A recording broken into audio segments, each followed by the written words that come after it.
Hello, hope you're doing well. You're welcome back to my channel. So today I just want to talk about Vamia for different reasons. One is the update about the different cuts in vocational cuts in funding when it comes to vocational schools in Finland.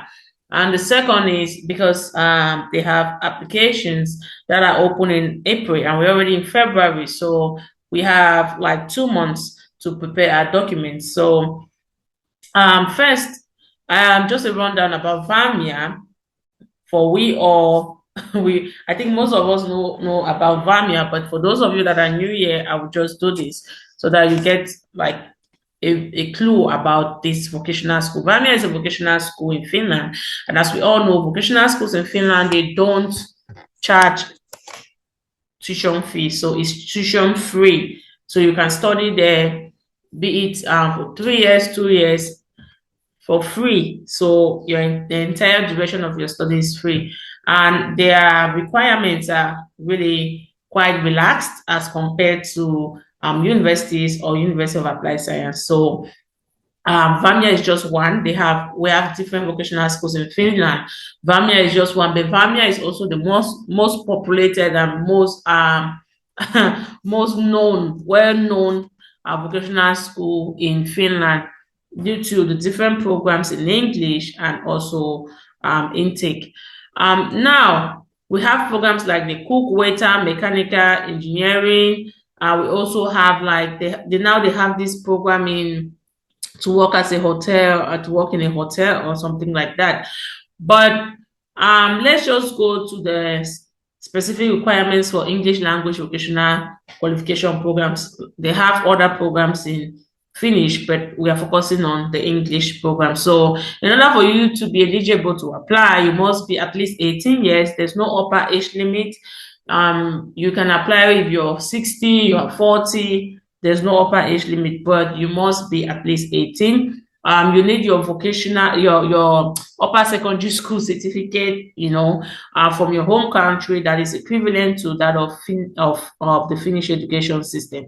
You also need a passport, and then you need your language proficiency test, which is the Duolingo English test. So you don't have to spend money in the international English language like IELTS. So it's more expensive, but Duolingo, it's not as expensive as that. So it's quite easier for you to get the Duolingo test and doesn't take longer for you to get it.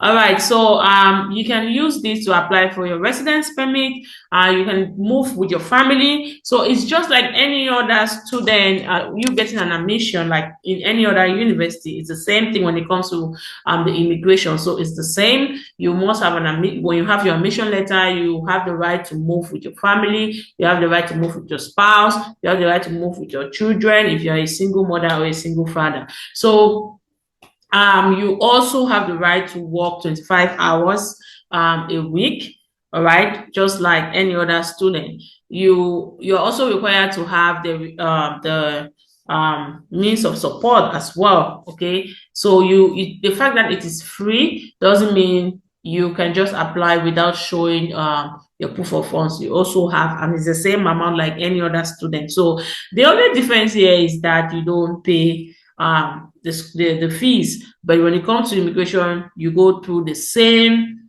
you have the same requirement like any other student. Okay, all right. So there are different application period that are scheduled. Sorry, I'm a little bit busy in the kitchen here. There are different application periods that are scheduled, and when you go to the website, you see something like this, and then you'll be able to know when to apply. So the cook, waiter, waitress, it's passed already. They have two different application periods. So the one in 2024 from November to December, it's closed already. There is another one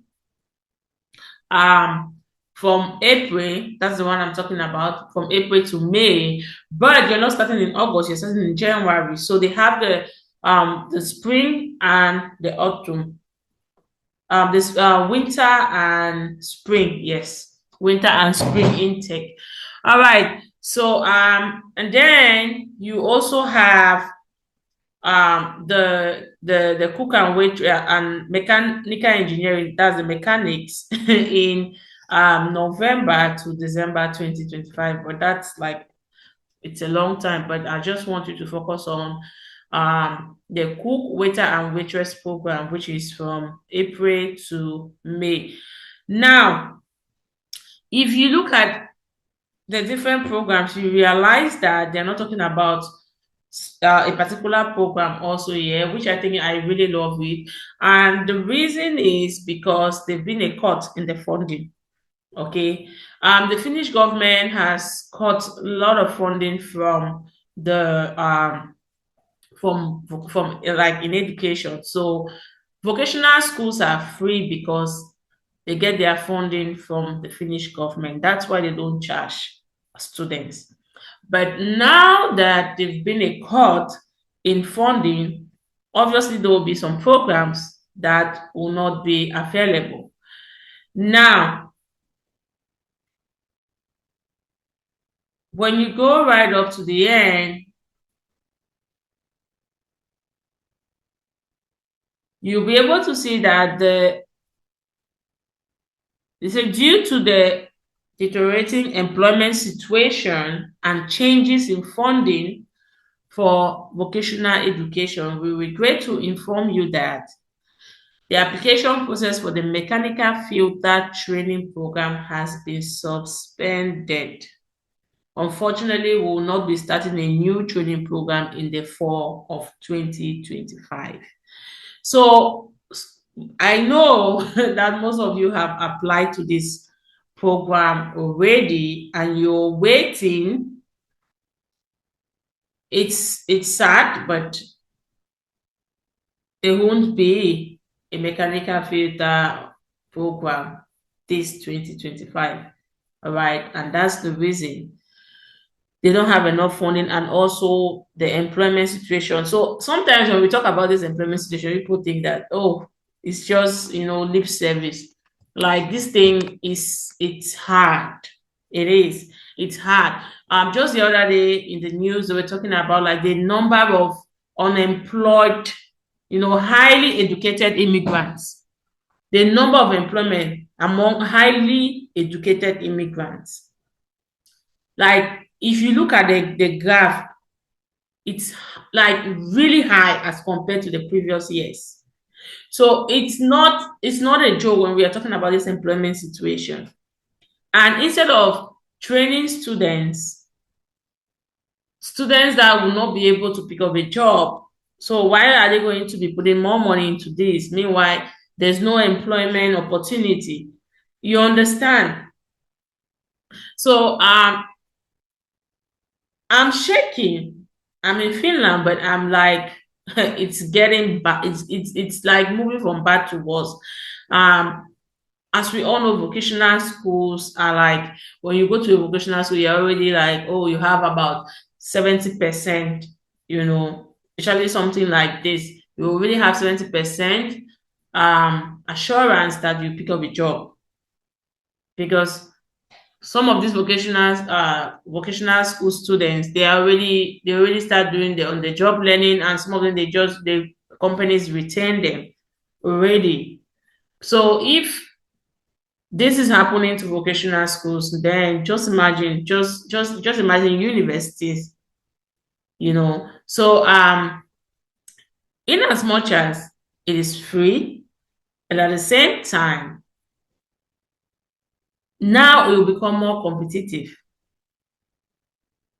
So imagine so many students will be applying to the cook, waiter, and waitress program as compared to last year. So,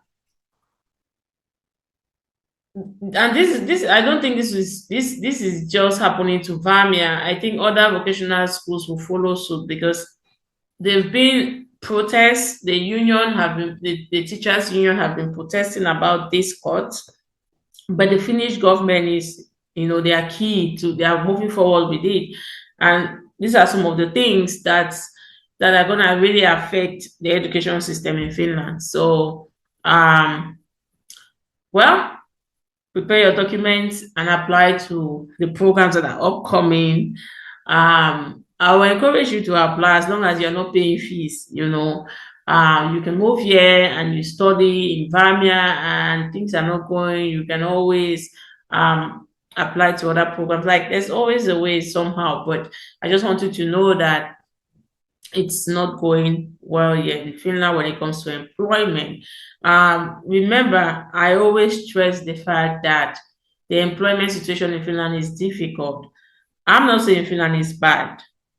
That's not what I'm saying. Employment situation is not the best. And if you can't work and make money, obviously it's gonna affect like everything. That's just the truth. It's just common sense. So if you feel like you can apply and you have all your documents, why won't you? But it's also good to be informed about where you're coming to. It's good to be informed about what's going on. It's good to know already, because if you know what's going on, then you can navigate it. People that are here, they are aware of what is going on, so they are trying to, there are other ways they are trying to see how to navigate it. So it's just a matter of you knowing, and then at the same time trying to prepare yourself in a way that will suit the current situation in Finland, and you will not have a lot of problems. That's what I'm saying. I'm not just saying don't come. I'm not saying, I'm just saying you should know, so that when you're coming, you're already knowing how to navigate your way into the Finnish society, because it is not like it used to be before, like 10 years ago or 5 years ago. Everything has changed. Okay. All right. So I hope this is helpful to you. Please like this video, give it a thumbs up, share with your friends, and subscribe if you're new here. All right, see you when next you see me. Bye.